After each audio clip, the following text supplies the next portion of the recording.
Shalom, selamat pagi saudaraku yang diberkati oleh Tuhan Yesus Kristus. Kita berjumpa lagi dalam program Bertumbuh dan Berbuah. Pagi ini sama-sama kita akan dikuatkan dan disegarkan oleh kebenaran firman Tuhan. Dan tema yang saya sampaikan buat saudara semua di pagi ini dengan tema pasti Tuhan akan menolong. Saudaraku yang diberkati Tuhan, pembacaan firman Tuhan di pagi ini terdapat dalam Markus pasalnya yang ke-5, ayatnya yang ke-21 sampai ayatnya yang ke-43. Ini bercerita tentang Yesus membangkitkan anak Yairus dan menyembuhkan seorang perempuan yang sakit pendarahan. Saudaraku yang diberkati Tuhan, perenungan firman Tuhan di pagi hari ini sangat panjang, tapi sangat menarik untuk kita renungkan bersama.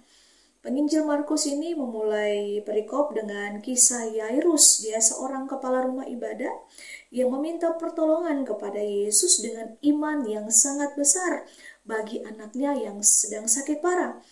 Markus mengisahkan besarnya iman Yairus ini dengan sangat detail, saudara. Di situ dikatakan ketika melihat Yesus, tersungkurlah Yairus di depan kakinya.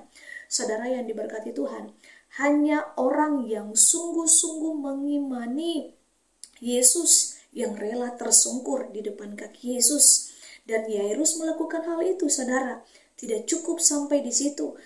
Markus menambahkan informasi bahwa di situ dikatakan firman Tuhan berkata, dengan sangat ia memohon kepadanya. Yairus memohon kepada Yesus bahwa anak perempuanku sedang sakit dan hampir mati.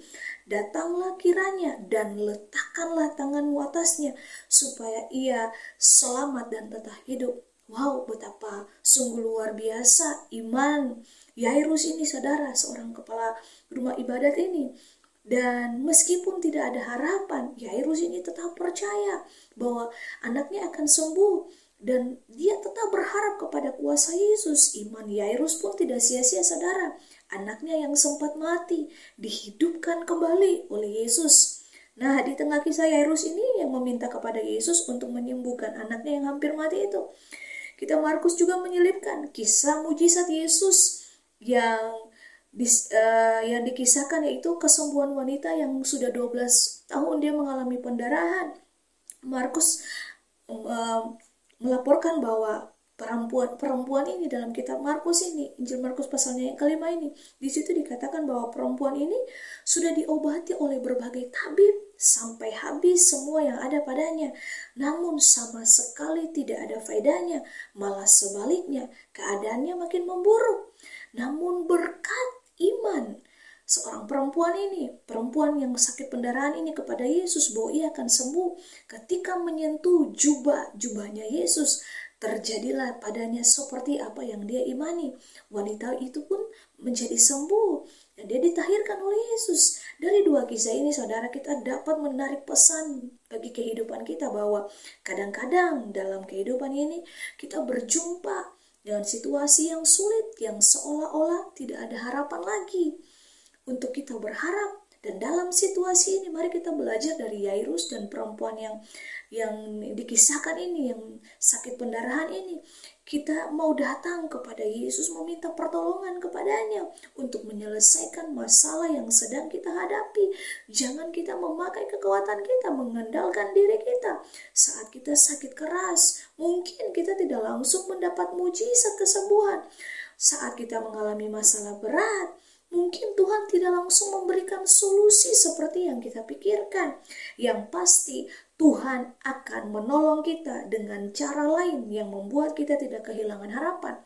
Nah, saudara, Tuhan tahu cara yang terbaik untuk menyelamatkan kita, untuk menolong setiap kita. Dalam hal ini kita perlu belajar melihat cara Tuhan untuk menyelamatkan kita yang sering berbeda dengan cara kita berpikir. Kalau kita bisa melihat ini, saudara, hidup kita ini akan selalu ada ucapan syukur, selalu ada rasa syukur kepada Tuhan, karena Ia membuat mujizat dalam keseharian hidup kita. bila kita sungguh-sungguh beriman kepada Dia. Saudaraku yang diberkati Tuhan, mari saudara kita mau miliki keyakinan yang teguh, yang kuat akan pertolongan Tuhan, serta doa yang tulus dengan hati yang murni. Itu dapat membuka jalan bagi campur tangannya Tuhan dalam kehidupan kita.